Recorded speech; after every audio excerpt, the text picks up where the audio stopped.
binocs. I got binocs. I got a tactical flashlight I just bought at Fry's. All right. Welcome to my podcast, or the podcast. Let me start that again. God damn it. First episode. It's already fucked. I'm already looking at a bat. Welcome to my podcast. My name is Mikey Cameron. I'm the host. And this is the very first episode. And we're here with Adam. What's up, Mike? What's the name of your podcast? I haven't figured it out yet. But it either be named after what I named this place, Mm-hmm. or the other thing that I want to call it, which is how I'm going to start off this podcast and hopefully every podcast, is it by asking you this, Okay. guest who is out here visiting. Sure. What news is there from the city? Well, my roommate has a friend staying over. It's another Kiwi. Mm-hmm. Been there last maybe 3 nights. I think tonight's his last night. I think they're working on some sort of 3D animation thing together. I don't know. He's got shoulder-length curly hair. He wears some sort of technical hiking short. Yes, very familiar. And he told me that he just got an MFA at Columbia. That is a major in fine arts. Yeah, MFA. master. Excuse me. He's a master of the finer arts, and he's Our technical hiking shorts, fine arts. I don't know. I mean, that's what the kids are doing. I got a tactical flashlight. Who am I to judge? You have chosen the best place that I can think of to debut your tactical flashlight. That's why I bought it. I bought it in like Oxnard on the way up here. Yes. Like it was like hitting 5 o'clock. I've been listening to some other podcasts on the way up, and I was just kind of, when you get to that point where you're like, okay, I have to step back into like whatever reality and placiness. Like you've been in this abstract world of someone else's. You're in a different, you listen to these things and you are there with them. Yes. Like I would hope a listener would be here with us. Yes, and let's describe where we are right now. Yeah. We are sitting on my back porch. This is the new place where I'm moving. We are surrounded by these mountains. It is early twilight, and the moon is bright. It's a quarter moon. We can see the first stars. That's some sort of constellation. Is that part of the Big Dipper? Or is that Orion's belt? I don't think that's the Big Dipper. The Orion's, all these will become very apparent very soon. Yeah. And I think by the time that this podcast episode is over, we will be blasting under the stars. That's beautiful. We've got a lot of frogs. Yes, frogs. You can hear them. I wonder if I can switch this mid. I don't No. know. Okay. Well, you know what? Just hit the compressor on it. They'll pop up. Okay, the frogs are there. Trust me, the frogs are here. They come out this time of night because there's a creek nearby. Frogs happen to love water. It's a nice crick. Yes, it's a Mikey creek. showed me like how he macheted out the old trail here. God damn it, my machete should be here right now. You want to grip the machete just in case? Yeah, just to have I mean, it propped it's up against the becoming table. dusk. It's like we can make out the ridge of this this mountain. We're in the valley in between like two. Excuse me, it is considered a canyon, and that's Not a valley, very sensitive, Canyon, very sensitive valley. subject around these parts. What I mean, like in between two mountains, the bottom of it. What's it called? Life is just the chances of life is just the sliver of Peaks the perfect opportunity. Peaks and canyons. Peaks and canyons. No, I'm saying that life, had such a small probability of ever occurring, and here we are, and I'm getting fussed up about what you're calling this place a valley. It's a canyon. Maybe you should call your podcast Peaks and Canyons. If you love what you're listening to, if you love what you're hearing, if you love Peaks and Canyons, check out our sponsor, REI. Put in the code Peak and Canyon for 20% off all tactical flashlights. My God. Yes. REI, you will be getting an email soon. Peaks and Canyons. You're listening to Peaks and Canyons. between two like two hills. Between, yeah, instead of two ferns. Oh, mercy. It's Um, beautiful here. I saw that you're like working on getting the small garden bed going. yes. There's that hut beyond this little. Now, part of the podcast, the idea was Okay. would as an intro instead of I don't know the obligation to do an intro. I hate those intros, man. Yeah, fuck. Should I just say fuck it? Because I was gonna do like a 5 minute like here are the projects I've been I working. hate Give you the sort of intros. like River Cottage, catch up on what I've been up to with the land. There's and not a stuff. circular fast forward button with an amount of seconds large enough That's to get me true. through Okay, the fine. first You know what? 11 minutes this of is the first. Squarespace like adverts of most podcasts. Yeah, that's gonna be written into the deal with REI. No intros. Sorry, pals. We'll work REI into our conversation. Exactly. Naturally, yeah. like most people do in peaks and canyons. I don't like that name. Yeah. That's a dope question, though. That's what's up in the city. My That's how that's how Before every that- episode is gonna start. yeah. Before that, Tell we us had the this. news. We had the Chinese girl staying with us for a few days. And what's Okay. interesting about when my roommate has a guest over, well, he asked me if the Chinese girl could stay, but he leaves and goes stay somewhere else, and is generally not around that much. So it's like almost like I'm hosting a bit, you know? So now all of a sudden you're living with a stranger Yeah, with somebody I don't really from know. China. What's her English level? Her English level was incredibly low, and she got in on a Saturday night. I woke up on, or Friday night or something. I woke up the next morning, and she said, "I'm going to walk to Chinatown," and I was like, "Oh no!" Like Babe in the Woods. Like you can't. It was like the middle of a heat wave, so I said, "I'll drive you to Chinatown." I kind of like, as I drove her, kind of explained how massive and sprawling Los Angeles That was. is true. Like I don't know what city she's from or whatever, but there's kind of like no city like LA in the matter in terms of sprawl. Yes. She was thinking, oh, I'll just walk to the store and then I'll walk here like a regular city, but I was like, no, it's not like that. Her cell phone didn't accept her. Like it wouldn't, like Lyft or Uber didn't work on her phone for some reason, like Chinese credit cards or something. I don't know. Anyway, that was great, and now we got the secondary Kiwi. Now, can I ask you a question? Do you think a Chinese woman traveling in America, Yeah, in Los Angeles, yeah. going to Chinatown? She wasn't there long. She texted me like an hour and a half later. She was in Little Tokyo. But maybe just because she doesn't have a ton of English, and her English was like, Right. probably whatever, like high school level in a different country, but Yeah. never practiced until she went to. Honestly, she had a friend somehow that got married in like outside of Bend, Oregon. Yes. So she started out like in a small little town in the middle of Oregon, then did Portland, then did San Francisco, then did LA, then went San Diego, then was going to go back up to Seattle and Portland. Like, Not a bad trip. not a bad trip. Yeah. But If you're gonna hit the United States, hitting the West Coast, very good idea. it was cool. And like I kind of maybe projected like Babe in the Woods, like, oh no, Yeah. like innocence on her. Sure. But How are your projections these days? I try to really think about them, about what I'm projecting on others, and onto the world. I'm not totally of the like, the world is what we make of it in our mind, and if we just make our mind positive, the world is positive. But our perception warps everything, and our world, That's true. we only know what we perceive. And So, so I you look know, at it a lot. Yeah, I guess you're right. I mean, Anyway, she like Mhm. last night in town, because the first night in town she's like washing her clothes in the sink, and I thought, oh, that's odd. no, really- Not odd. that's a just- good traveler. Yeah, so she's just a good traveler. And then she was like in the backyard, which we don't really use, like hanging the clothes awkwardly off of a fence, and that was a little weird.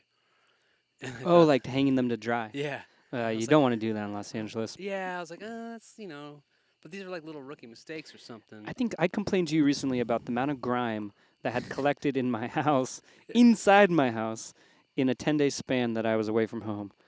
And you just said, "Yeah, dude, welcome to the city." Yeah, we live in a grimy city. It's dirty. Yeah, and I guess you're right. And I think me now, as you said, your very first words as you arrived here, before hello, before hey, I brought dinner, Oh yeah.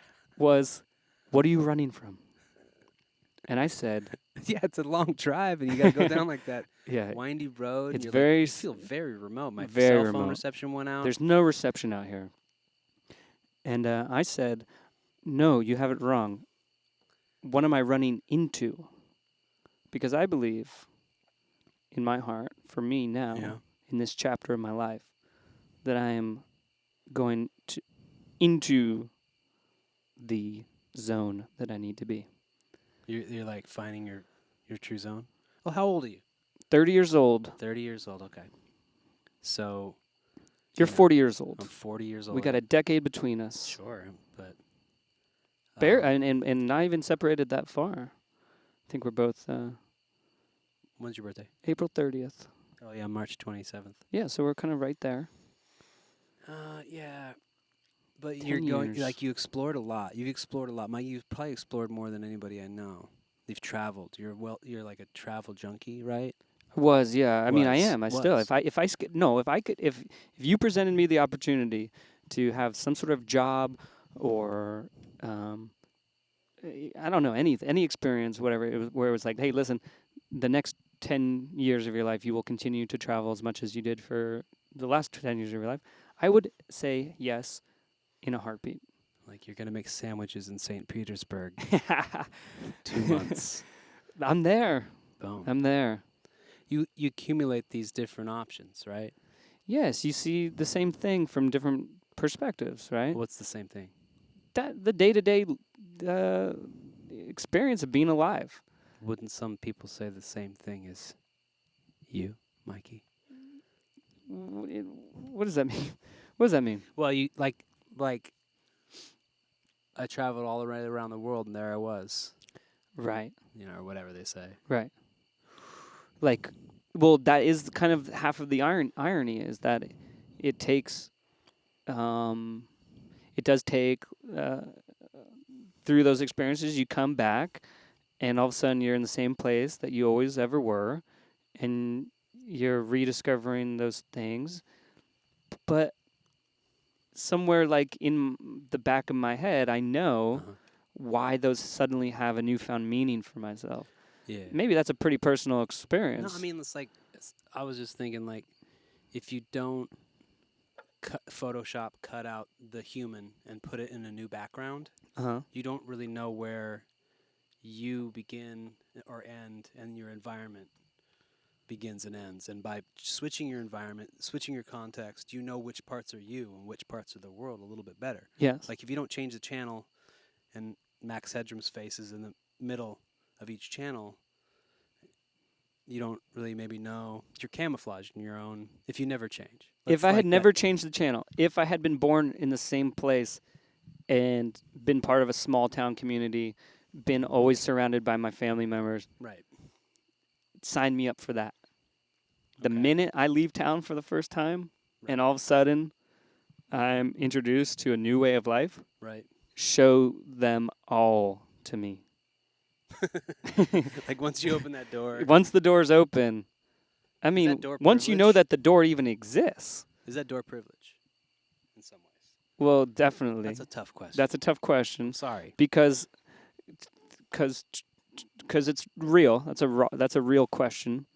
Is the opportunity to travel at a young age privilege? Yes, damn right.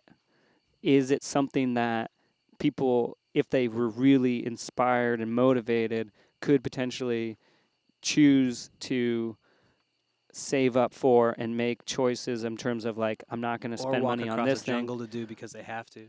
Or exactly out of desperation, make a choice that they don't have any other options, and so boom, next thing you know, you've traveled. But that goes back to like Mikey showed me this picture of these mothers in a village in South Africa. In South Africa. Where he's been a couple of times doing volunteer work. Mm-hmm. Yes. Who like volunteer to feed all the kids at this after-school program. Yes. And one mother, he says, this lady's the strongest human I've ever met. Doesn't matter, male, female, you will never meet a tougher human being than this woman, Lucy. And in a nutshell, to tell this story again, this woman was from Mozambique. Hmm. She had 4 children, which who knows to what degree those were her choice. The husband, classic to many situations in Africa, was not really part of the equation. Mozambique Mozambique was going through a just collapse. pure, absolute collapse. Situations where people who had saved up monies for their entire life, had pensions, you name it, all of a sudden, overnight, the economy crashes. Inflation goes so high that their life savings couldn't even buy them a loaf of bread. So now, as a 60-year-old person, you are faced with the only reality presented, which is that you have to continue to work every day for the rest of your life. So this lady, Lucy? Lucy, with How old was she? if Younger I had to 20s, guess, at this point, she's like young, early 30s. Like, we're not even that separated by age all that much. Okay. Um, She but had so at 4 this time, she's probably late 20s. Okay, she's Okay. got 4 kids. The 2 youngest are twins, aged 1 year old.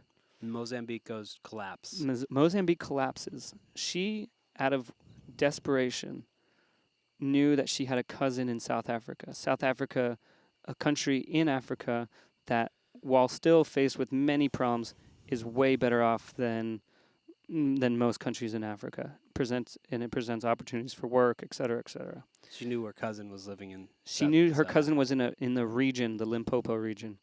So, what lies between Mozambique and the Limpopo region? Kruger National Park. Kruger National Park is a national park Filled with. filled with the big 5, which are rhino, buffalo, leopard, lion, and I can never remember elephant. the 5th. Yeah, elephant. You're right. And those are the big 5. But of course, in addition to that, you have hyena, you have It's jungle. baboon. You have jungle is not Like, jungle it's just presents forest safari, what? jungle presents the idea that it's thick forest, but it's like open grassland. So, it's the savanna, the bushveld. Jesus. And the stretch that she crossed was, I should get the exact measurement somehow, but 100 kilometers, 200 kilometers, somewhere in that range, a distance. This is not a distance you cover in a day. This is a distance you cover in a week. And she, Lucy, this desperate mother with 4 children, carried her youngins through Kruger National Park to get to South Africa. The fact that she survived, the fact that everyone survived alone is a miracle. No, like, No food. Maybe she brought some. maybe she had some whatever.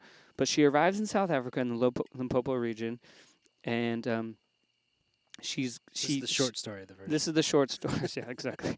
Fuck. I do realize I tell long stories. It's whatever. But she gets to South Africa. She gets there. She doesn't know anyone. She doesn't speak the language, the local language, Shangan, so she can't talk to anyone really. She's got nothing. She's got no food. She's got 4 children. She's trying to feed them, so she's doing what anyone would do in that situation. She's foraging. She's just foraging. And this is like a this is a town? This is these villages are, they're not like densely populated. They're more populated than they've been. Of course, the population in the world is going up, but there's plots of land and people have a little bit of space, and there's a tar road that sort of like goes through the village. But beyond that one tar road, it's just dirt tracks, and so she's just foraging, and think about this. Her situation is so bleak that people are making fun of her for foraging. Because even in that part of the country with an HIV rate of 60%, with poverty levels that are... Well, she's just another. She's another, and it's noticeable, and the cruelty of humanity is to just laugh at this person who's just doing everything in her power to survive. But she got up. But she got up. She kept her family alive. Eventually, she starts making She some connected with her friends. She cousin. connected with she eventually met someone after she learned little bits of the local language that said, "Oh, yes, I think I know your cousin, She connected living with a her couple of cousin. towns away." Connected with the short version. God damn it. Connected with the cousin, and then eventually was given a plot of land from the government, and has set up a little home for herself. She volunteers in the kitchen, but beyond that, she has got the best style that I've ever seen. And Clothes I mean on that point. because her clothes are on point. It's done in a completely unique way. She doesn't have a ton of clothes, but somehow she always has a fresh looking outfit She looks every day. fresh in that photo. She looks- She like her pose is like Dude, so- her pose is one of someone. Her whole demeanor is of just cool, calm, collected, confident, sassy. not even confident or sassy, more just almost even just grateful that she has been given what she has been, and that she has the opportunity, and that secretly, like, she's just like, yeah, maybe she does have a little bit of a swagger, like, yo, I Yeah. crossed Kruger. But like the reason I brought this up and segued to this, Mikey, is because we were talking about your travel. Okay. We were talking about, is it privilege or is it gumption? Right. In that story, she didn't have a choice. It was desperation. That's what you say. But there's other people in that situation that didn't cross, a forest filled with lions to get to the other side, right? Mm-hmm. And Did I'm a like zip line. questioning. They did a zip line through the lines. Right. I'm just questioning. I think it's more than desperation. I think it's like she had the capacity for whatever reason to know that she could change her life. Like she could change the channel. And it would take grand effort, Yes. you know. But at the same time, But that gives you a perspective. And she must have perspective because she's lived in one way and now she's living in another. Yes. But you're saying it's just, nah, man. It's like I think war or whatever it is, economically collapsed. well, you brought up, war-torn. and that segued to the idea of refugees as well, as being these, in your mind, you call them heroes because they made a choice that was not easy. They decided not to just maintain and die. They decided to go into the unknown, right, where they also knew there was a very good chance that they would die. right. But like I feel like humans will stay within, like the village might be getting to a place of famine. The village you might be in the middle of a war, or Nazis might be taking over your country, or whatever it is, or Sure. like in Africa, some sort of tribal genocide might be happening. Most people stay, right? Like most people are like, well, because it's never that sudden, Right. right? Like things happen and you tolerate it, And then you you tolerate develop a some new more. level of Yeah, right. tolerance. So it's the Stockholm syndrome of like, well, this is what reality is, and some people have something in them that says, you know what, I'm gonna try something else. I'm gonna jump. And this is like obvious like connections to our times now here in America, where we're at like this time of extremism, even in our country, like the extremism that we pointed to, objectified elsewhere, is starting to come here or whatever. Mm. And you hear people joke like, "Oh, Trump's get elected, I'll move into, whatever, Canada or something." Australia, mate. Yeah, right, whatever. And it's interesting, like, to think about what is it in those people, like, okay, Syria, because of drought, because of extremism. Why can't drought get The farmers move to the city. Syria becomes a volatile place. It starts to collapse. Yeah. ISIS takes over. Iraq war. Power vacuum. This, that, and the other. This is my impression of drought. When do Can people go? I do real quick my Yeah. impression of drought? This is drought. Who do I gotta fuck around here to get some fucking respect? I'm tearing shit up around the world, and no one's even paying me any attention. Oh, drought. Yeah. Who the fuck? I mean, Got a I'm headline. melting ice caps. Yeah, I'm melting ice caps. I'm fucking causing on a global ISIS level. on a global level. I'm like up here with the Van Allen belts and like magnetic shifts and like Who do I gotta fuck to get a headline? like yeah. Cry about it to the moon, buddy. Got about, I'd say, 100 more stars than when we started dude, this. thousands more. Thousands more. I can't even count how many more stars. The ridge is still Oh, there's still plenty light in the sky. from the moon. Well, yes, but also you see even how there's the at the edge of the mountain, the mountain line. What would you call that? Yeah. There's Ridge sort line? of a ridge line. There's a gradient of light, so that tells you that Ridge there's line chips. And if you like ridge lines, try our sponsorship chips. No, I'm kidding.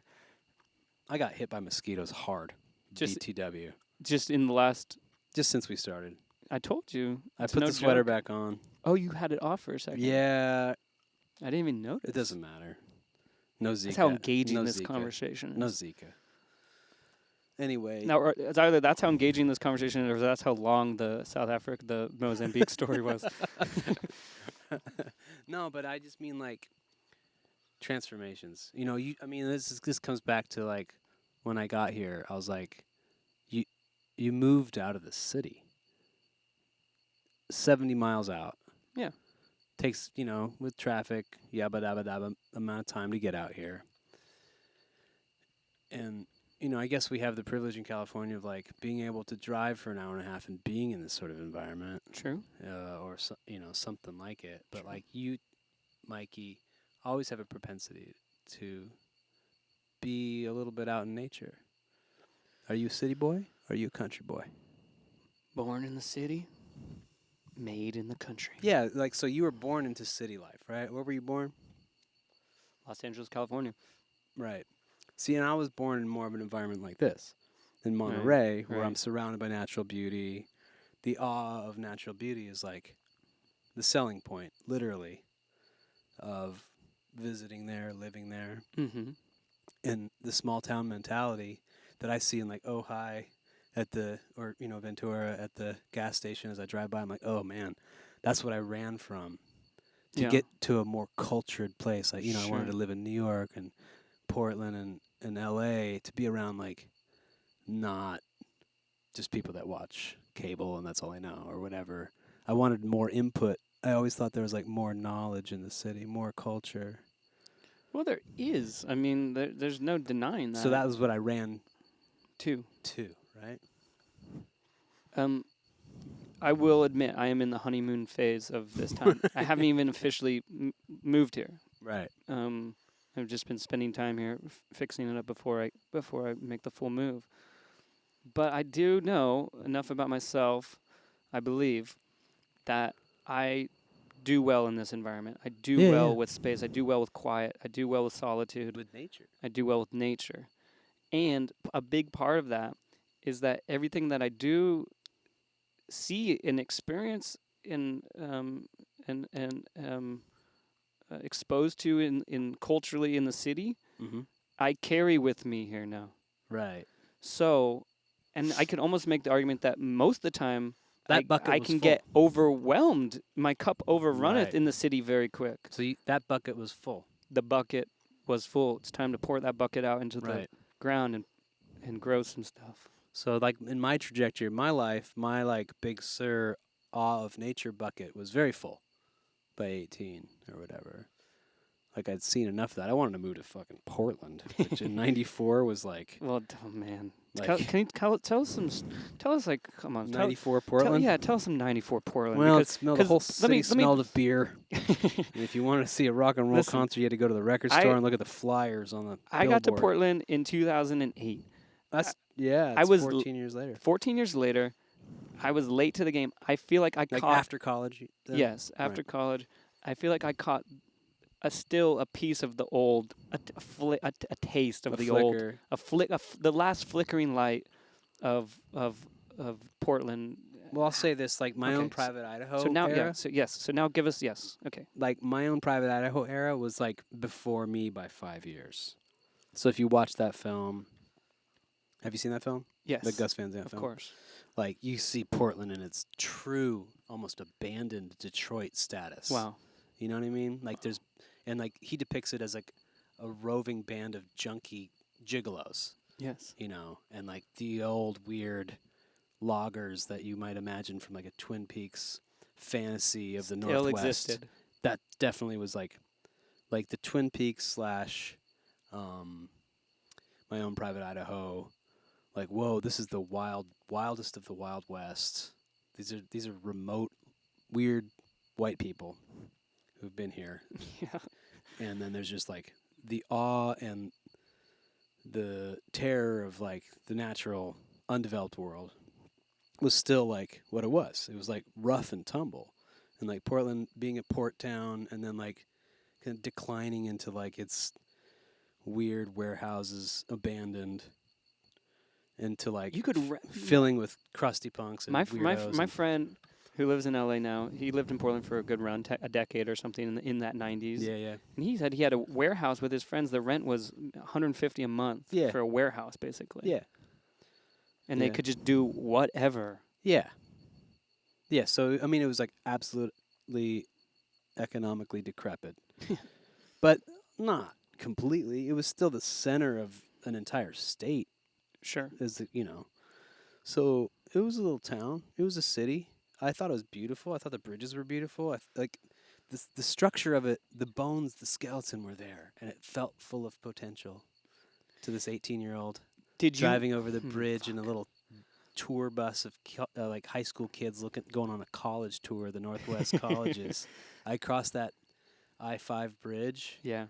And saw that glistening river. Yes. And that industrial town with like it smelled of booze and lumber. And I thought this is it right here. Yeah. I felt that same rush, and I was late to the game even, but I don't think that's gonna go away. That part is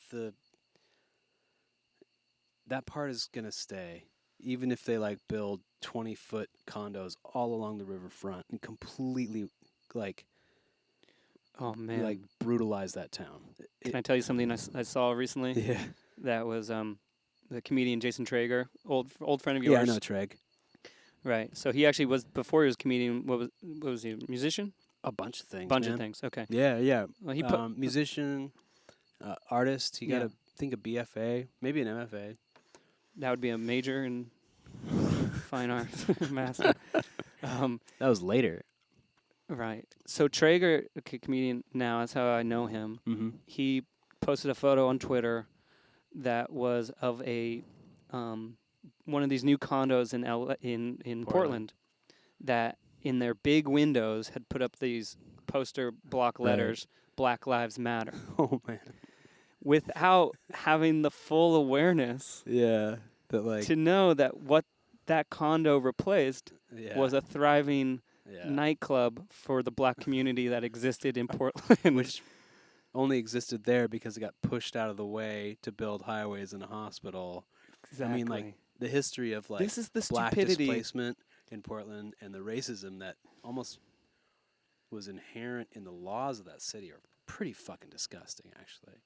But that's funny. Yeah, Traeger's like, you know, he's going to like be doing Ian Mackay old school. I don't know when this podcast will come out. I'm probably going to record a few before it comes. But actually, you know what? He's not going to. I thought he was going to do Two Wet Crew, but I don't think he. Oh, Traeger's got to do the crew. No, I told him. I said, when you come down to LA, please time it with Two Wet Crew. And he didn't do it. Yeah, he didn't do it.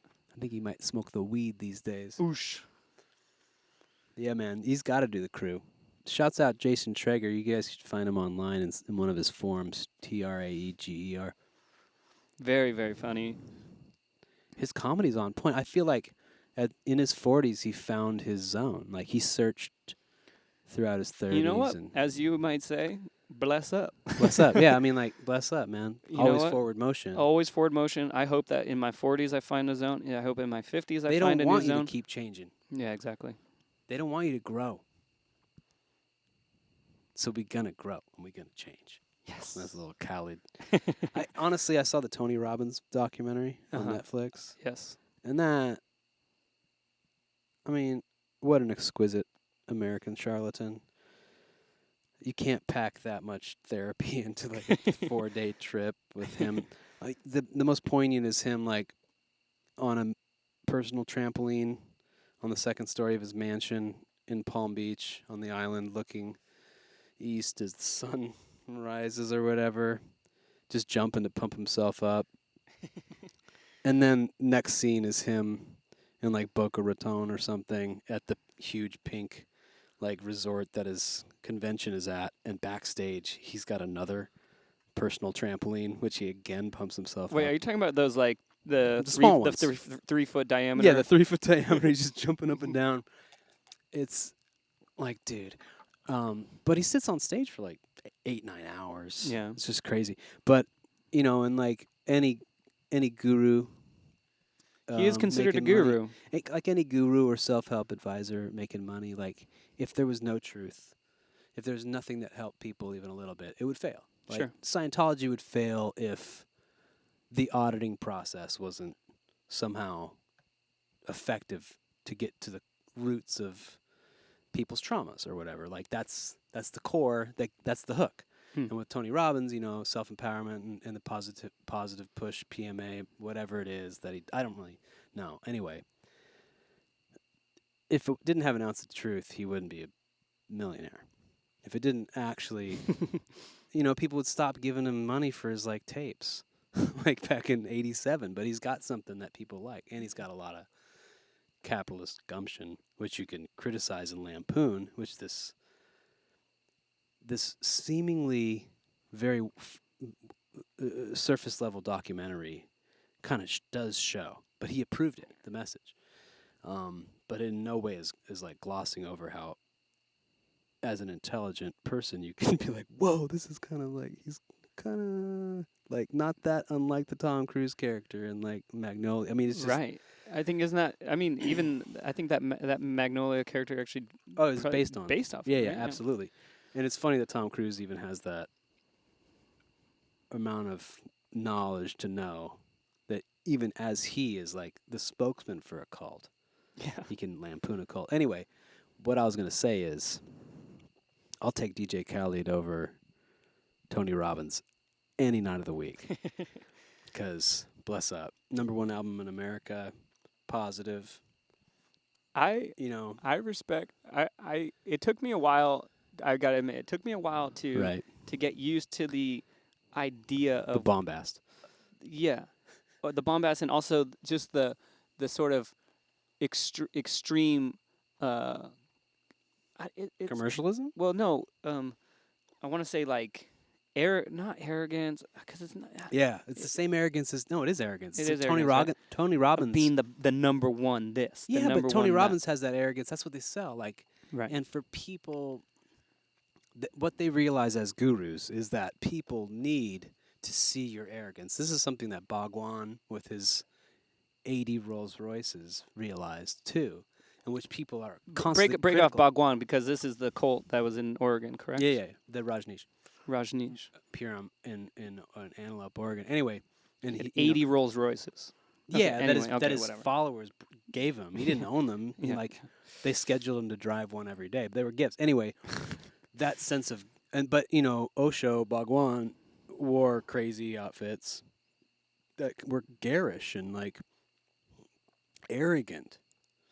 And so Tony Robbins is arrogant, and DJ Khaled they're arrogant. But what that arrogance is the arrogance that we all, as insecure people, Mm-hmm. including them, completely lack. And what they are is they became these like they all discover the same simple guru trick, which is like if you just become uber confident, ubermensch or whatever, you're doing it, you're overemphasizing, you're exaggerating it, because who you're touching are the most struggling people who are completely buried in their own self-doubt and self-loathing, right?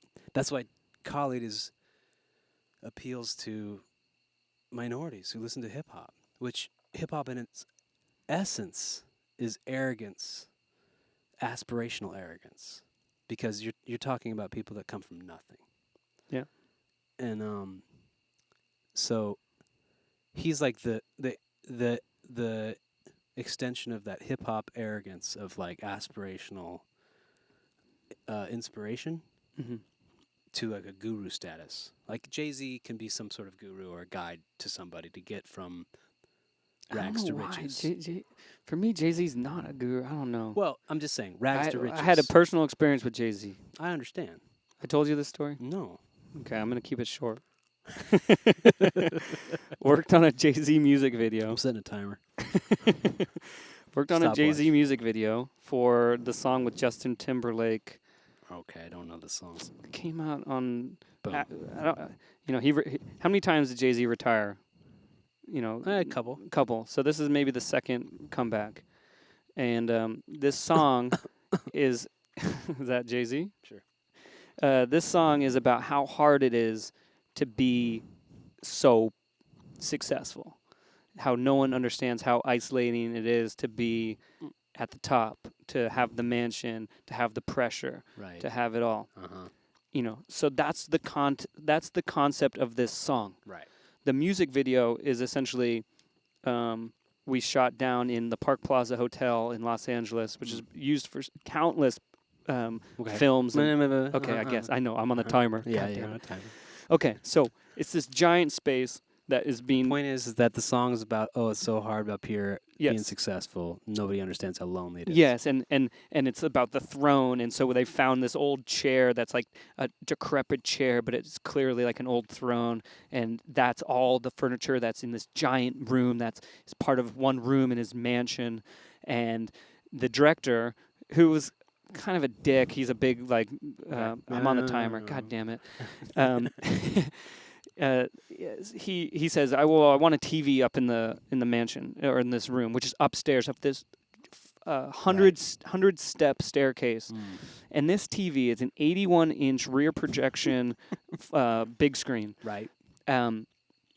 And it took 20 people to lift this thing. Our art Jesus. department crew was only like 12 people, so we recruited 8 other people from the grip department to help us carry this TV up this.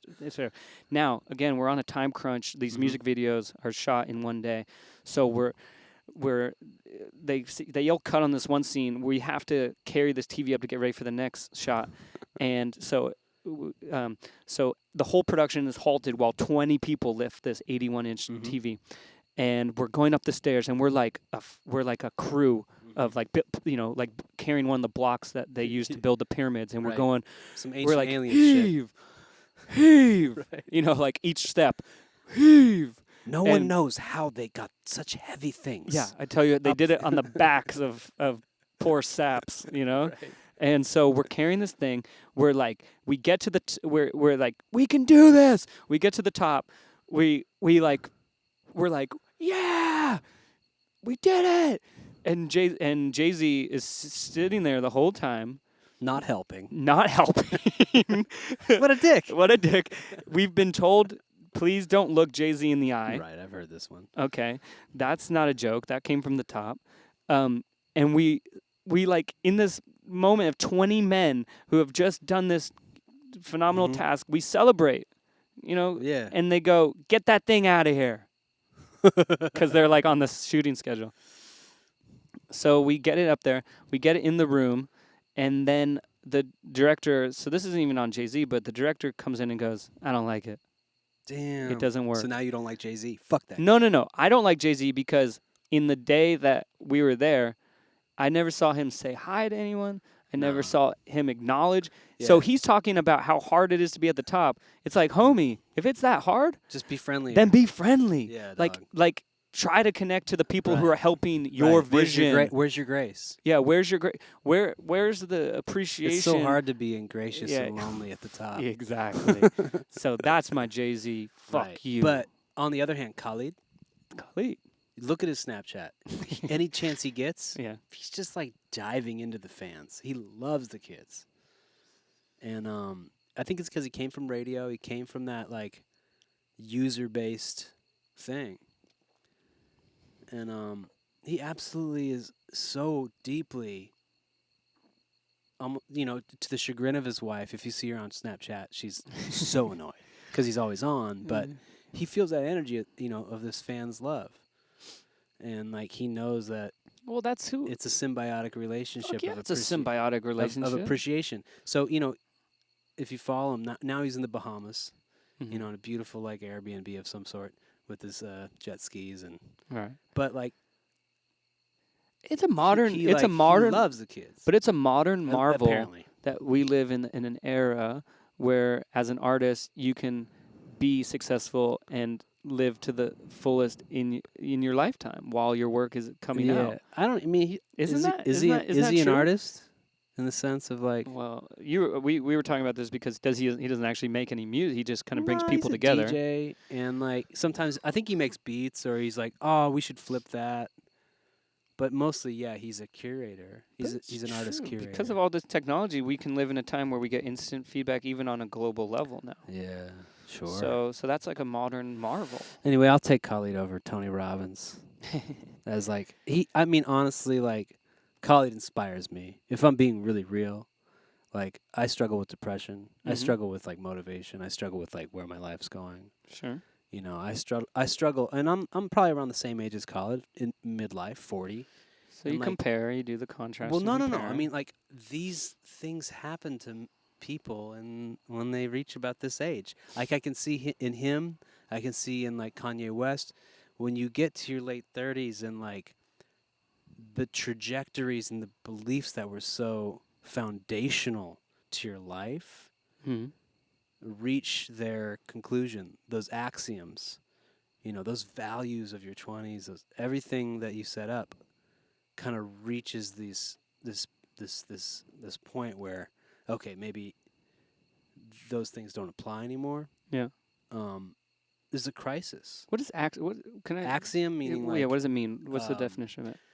I just know it from the Tim and Greg Turkington's on cinema. Oh. His band. He's got his bandmates called Axiom. Oh, I don't But know. what's An axiom is like is like a rule of thumb. An Mm. axiom is like not a rule of thumb. Like axiom means like a rule Okay. that you believe in. Like corporate rock sucks, the underground is rad. Axiom. That's number your one. axiom. Yeah. Or whatever, right? I think unless I'm misusing the entire thing. No, it is. So that's your axiom. But if your axioms that ruled your life, I don't know, it could be for someone else. It could be like, all women are hoes or whatever. That could be somebody's axiom until confronted with the fact that they're not, and maybe they learn that in an awful environment in their youth. But Right. they've carried it with them. So axioms aren't like what you might say in Right. the physics world, Or all white. principles of the universe. Yeah, or like all white people are out to fuck you over, or whatever it is. You have people have these axioms. Right. Those are like extreme examples, but like axioms like coping mechanisms that you pick up throughout your life get you through your like 20s and 30s. Right. And then you get to this perspective where like, wait, okay, those were just the tools that got me to this point. Yeah. But if I continue to use these tools, I see now that they're going to absolutely limit my existence and absolutely limit my happiness and limit my growth.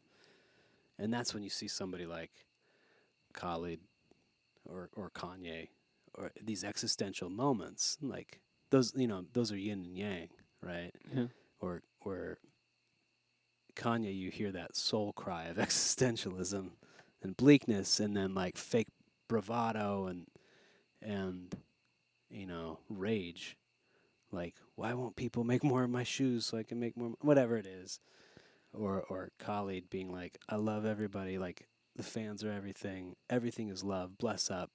Number one rule. The key to success in life is to be grateful. He's got these keys. And then there he is with like, surrounded by, flowers and love things. And then or like a Rasta lion, or whatever. Like this extreme, almost like caricature of that, and then the extreme caricature of like the existential, angry Steve Jobs, Kanye West thing that happens like in like midlife. I see that now. Maybe this is just my therapy. No, I like. No, it makes complete sense to me, and I'm just sitting here actually tripping on it because it's like, yeah, I'm consciously aware of the fact that in 10 years' time, there will Shit. be a new set of things that Well, I kind of think there's always a chance for us to like look at the value systems that brought us to who we are, and like there's subconsciously learned, from our family, from our friends, from a lot of different ways, like ways and reasons that we we've become who we are, our value systems or whatever. What are you looking at? just making sure since this is my first podcast, I'm making Okay. sure it was recording. Yeah, we're good. I know. We're like, good. That'd be rad if we weren't. I've done that before in life many times. Damn, that was sick. Ooh, whatever. That moment when you weren't recording. That moment is sick though, because the simulation that like you are, like you have to kind of suspend disbelief Yeah. when a recording is being done in either probably film. I don't know anything about film, but I know as far as audio recording, Mhm. whether it's a podcast or your like sweet licks on your record or whatever, when you're recording, you change. You become slightly caricaturized, and no matter what, your subconscious and conscious mind knows that you're recording. Like we wouldn't be talking like this into these microphones. Come if on, this shit man. was This is not us. recording. This is us. And when we turn this shit off, This is us. our brain is gonna go, oh, and then we're gonna like get back into like real. Our actual rhythm. Yeah, right. But like that moment when you realize that for the last hour you weren't recording and you've been lying to yourself and your friend or whatever, your drummer, like that's such a hilarious moment. Like, I don't know, maybe actors like go through that shit all the time, but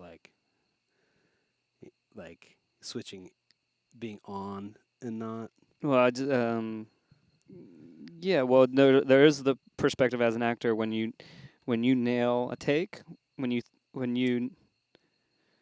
know you nailed a take, and for whatever reason there was a camera problem, there was a Ooh. sound problem, there was a technical problem.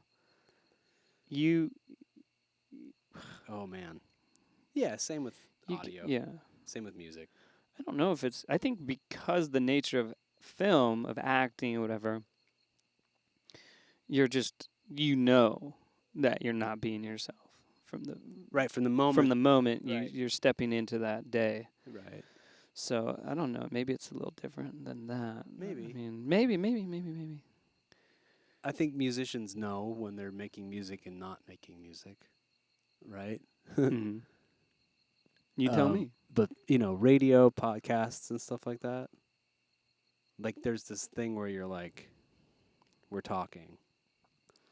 There's also the obligation every 15 minutes to mention REI. What a great place to buy your gear when you need that new camping stove. REI. Have you heard any coyotes?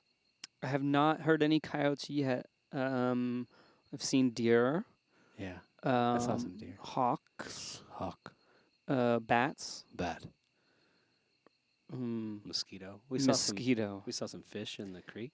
Saw fish in the creek. Saw a frog. There is the promise of two bears. California brown bear. California black bears that live in these woods here. One is a 200-pound black bear, and one's a 300-pound black bear. Oh, those are just cute bears. Yeah. I know people that big. Yeah. Bless up. Plus, there's one. Uh-huh. Yeah, DJ Khaled's in between those weights. I mean, That's right. Whatever. Yeah. So he only eats fruits and berries too. The Wait a neighbor- minute. Is That's DJ Khaled a bear? No, he's a lion. Do you think there's a mountain lion out here? There's got There should be. Yeah. And if there's There not, I'm going to introduce one. Repopulate the mountain lions. Have you seen rabbits? I have not seen a rabbit yet. I'm surprised that I haven't actually. How about squirrels? Actually, I haven't seen a squirrel. The neighbor says that he feeds foxes at night at 10:30 at night. But I used to feed foxes. I haven't seen them yet. Now I make them pay for their own dinner. That was just a joke, like about dating. Oh. Oh yes. So Sorry. Bad dating joke. I don't. Yeah. I haven't dated. Yeah. I haven't dated a fox in days. Is Megan Fox married? She. The fact that I even am grappling at whether I know that or not is crazy. I love like asking stuff like that in complete nature with crickets. Is Megan Fox married? If you know the answer, please write in to. You gotta think of an email address right now. Yeah. Hopefully it's not taken. Mikey Campman podcast. No. Michael Campman. Gotta figure out the name of this joker. What's your middle name? Stephen. My father's name. What's your mother's name? Judith. I thought Judith was really good on cam in those little shorts you had. Judith is a professional actress. Yeah. My mother got her start on Broadway when she was So she studied acting? just a young'un. She studied. No, she never studied acting. She dropped out of college and to pursue her musical theater. I wanna be a star today. You know, If you could hear her voice, oh my God. It's so close to that. It's crazy. But I made a video recently, which I hope to reprise in some aspects because I think there were some pieces in it that were really good where she's just a lady on vacation. Oh, yeah. And I'm just a lady on vacation. And she's got the, God bless her, man. She's got the glasses, you know, that you see as a kid. You're like, you see old people wear those thick glasses that could fit over other glasses. Oh, yeah. The sunglasses. Yeah. And she wears those now. And I told her, I Dope. said, Mom, can you be in this video for Two Wet Crew? She said, for you, honey, I probably wouldn't. I mean, for you, I wouldn't except for... But for you, honey, I would. And that's, you know what? That's called unconditional love. That's like how you got Martin Short to do the show, too. No, Martin Short did. Fuck you. I will go to my grave with the truth, which is that Martin Short, on his own accord, decided he wanted to do Two Wet Crew. I just saw a shooting the coup star. of the country of the century. That was the coup of the century. For our little Silver Lake community. Yes, it was. I was listening to this Mark Maron podcast. Whose? Eric Andre. Oh, okay.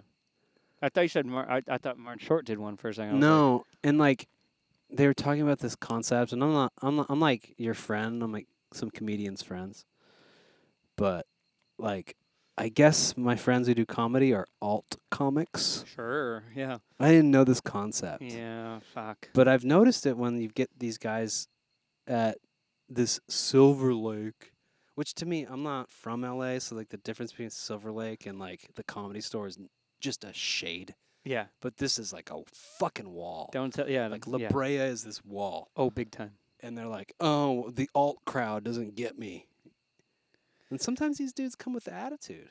And Mark Maron was kind of like apologizing for coming with attitude against Andre for years. Here's some like alt kid. And they had beef, and then they settled it on the thing. But anyway, I was like, whoa, the concept of like alt comedy is like very real. And like I feel like we know people that like, you know, cross the border of that. And in a lot of ways, that's an antiquated notion. Yes. As like a lot of people we might know become kind of the new standard. And like a lot of the people of like the Seinfeld, Louis C.K. traditional stand-up world are like begrudgingly like, is there still like, you know, is Louis C.K. an alt comedian? He does weird ass shit. I don't really get it, man. This alt slash Well, I'll not tell you what alt. my father, who was a comedian and professionally for 25 years, he says if it's funny, it's funny. Yeah. So regardless of whether it's alternative or not, if it's funny, it's funny. Is it like who your crowd is? I think maybe it's a little bit of who's the crowd. I think it has to do with format. So if you come Right. in, you know, classic stand up is you stand in one spot, You fucking do your jokes. you do your jokes, and your jokes have to do with relationships. It has to do with self deprecation. There's It a has to setup, do. there's a punchline. There's a setup punchline. It has to do, yeah, exactly with People have been fucking that up since before I was born. yeah, You know what I mean? yeah, Like yeah. Kaufman died before I was sentient. And listen, Mark Maron, great interviewer. His comedy is bad. His Is it? live comedy is bad. Is it because it's not alt enough? No, it's because he's still hanging on He's to. like hanging on to Husker Du too hard or something. He's hanging on to what he thinks comedy has to be, I see. and in my opinion, that is worse than just trying to be wacky to be wacky. Yeah, right. You know, like I come from the actually they're kind of both the musical same. They're both underground. the same actually. I come from the music underground, like, and growing up, Nirvana moment happening to me when I was 13, 12, 13, 14, like Nirvana coming from the underground and getting signed to a major, and that big alt thing happening in music Yeah. in the early 90s, and there's so much drama involved in that, so many zines written about. Why was that considered alternative? Why? Because it was an alternative to Guns N' Roses. It was an alternative Right. to Def Leppard. It was an alternative to fucking 80s, Sure. which is, in the excesses of the 70s and 80s, and then punk, underground, and independent labels and local scenes, and Ian MacKaye and Calvin Johnson and fucking Sub Pop were representatives of the smaller underground, and like literally in the sense of like an underground railroad, or like they're distributed by zines pre-internet, like people doing a lot of legwork. Black Flag in the 80s putting in all this legwork to call small weird like youth centers across America to have shows. It was an underground, absolutely, like absolutely an underground. It was an alternative to the mainstream venues, the mainstream avenues, the mainstream radio. So yeah, you have these people like, they got their punk badge. And then Nirvana, through Thurston Moore of Sonic Youth, gets signed to Geffen, and they become the biggest fucking rock band in America. And you hit that moment, oh fuck. Like that oh fuck moment, like Tim and Eric are the biggest thing in comedy, right? Or Sure. whatever it is. Sure. Nirvana is the biggest rock. They're bigger than Guns N' Roses. Like people talk about this and they respect this and they love this more than the sitcom on the WB. Holy shit, what are we going to do, right? But nowadays it doesn't seem like there's like this massive line. It's like Because gradations. there's like 10,000 lines now. Yeah, though. now it doesn't matter as much. There's fractured reality. There's niche in every corner of the world. But I see it even in our friends. You go from alt YouTube to SNL or to network television. You know what I'm saying? Yeah. And you try to bring with you to the new audience as much of that weirdness as you can once you're there. I don't know. Anyway, whatever. I don't know. No. I think this is worthy conversation. It's just like that weird concept of alt. I'm like, alt, like, I don't really think about that. I'm like, dude, if it's funny, it's funny. It's weird, it's weird. It's cool, it's cool. Yeah. But obviously, Eric Andre is not going to replace Conan O'Brien anytime soon. You know what I'm saying? Definitely not. Because also, I will say, and this is definitely something that I'm going through personally, is that I want to continue to have my voice, and that voice comes through as to a crew, and a lot of times I've heard people go, "This is so weird," Right. and I go, "Well, that's just seems pretty normal on what I'm going through here." Honestly, like we know weirder shit. Yeah, of course. Right.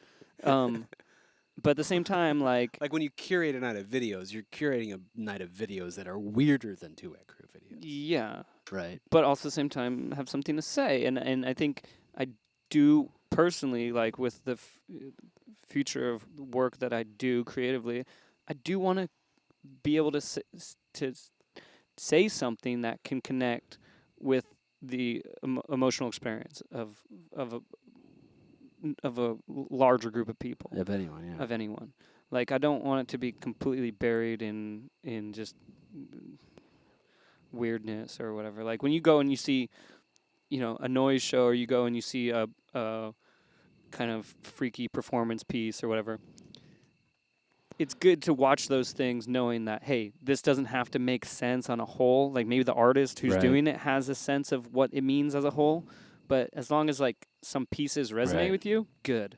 Like if in a 30-minute noise show there's a 30-second bit that Sure. that hits you, cool. Yeah. You did it, like.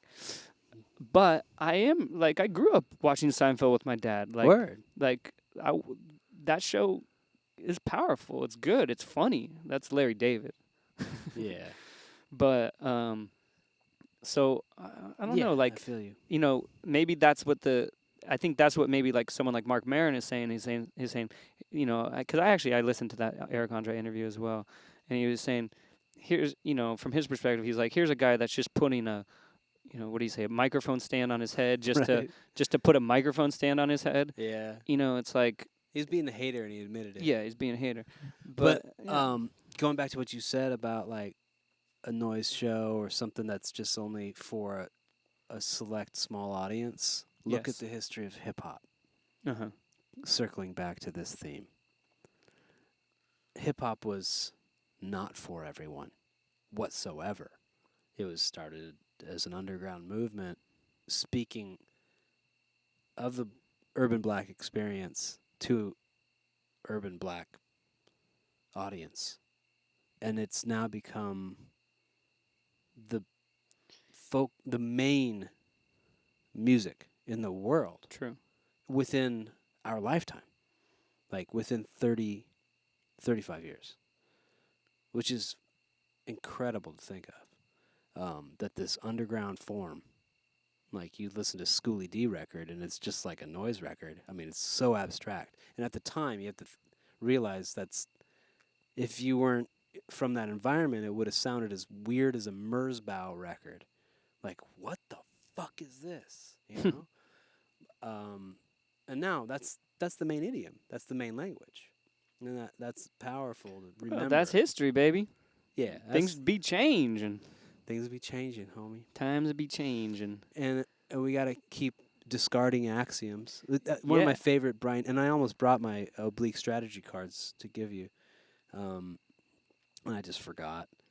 But one of my favorite oblique strategy cards, which is Peter Schmidt and Brian Eno, a painter and a abstract musician, experimental musician / #1 hit producer, Brian Eno, made these weird cards, right? And if you're listening to this, Google it. But and put on a Brian Eno record as soon as you're done listening to this. Or at the same time. Yeah. Whatever. But one of the cards is discard an axiom. You pull these cards when you're at a crux. And I always try to live by that. And this is what we're talking of. Like, we can change. Like, we can... You see it, and you're inspired by Lucy. What do you see? I see a cat. Oh, shit. Cute little cat. My tactical my tactical flashlight came in handy. I thought it was like a mountain animal. It turned out to be like a house cat, just like chilling, trying to find something. Anyway, you can be Lucy. You can be in a like fucked world and cross a safari's level of danger to change your life, carrying twin 1-year-olds on your back for a week. Let me tell you one more story about Lucy. Yeah, do it. Where the creche is the after school, like community center Okay. where the kids come and get the program that I volunteer with provides like an extra meal a day for these kids. That's sick. Yeah, 'cause they need it. They're kids. They gotta grow. You know, you need Mhm. fucking nutrients to grow. They need that mush. And it's a dirt patch. Okay, it's a nice little building. It's got a little seated area, but it's a dirt patch. And guess what Lucy does every day? What's she do? She sweeps that dirt patch. Mm. Why? Sweeping the dirt. Pride. Because while it's not much, it's dirt. It's what she Dirtful. has. It's a whole yard. She sweeps the whole yard. It's like maybe like 50, Hell yeah. 50 foot by 75 foot patch of dirt. She sweeps it. And when you show up there with my friend Ryder, we go there around 11. She's sweeping. Damn. And why? Because pride. Because that's what she has. Also, And she takes care of it. Yeah. And also like she probably feels good about that. Like she looks out on it and says, "Yeah, it looks good. I put some, It's fucking Zen, man. yeah." I love this Zen thing. I don't know who said it. Some Zen dude said it, but What is it? it's like, maybe I'm gonna mash up a couple of them, but it's like, when hungry, eat your rice. When you're done, wash your bowl. When you're tired, go to sleep. Sounds like she's washing her bowl. I don't know. And when you were telling the story about this incredible woman, I feel like she's like what the Zen dudes would call enlightened. I tell you what, Like she's she's way reached that. she walks around, the sense of calm that you see this woman exude, that for me is as close as an enlightened person that I've experienced. Seems like she is, straight up. She's And- been through hell. Uh-huh. She came through on the other side. Grateful. How could you be anything but grateful? Well, some people would maybe hold something against the world or something, Yeah, you know. right. You know, probably just- fuck the fucking world, yeah, but you know. you know what? Then they probably haven't been tumbled around.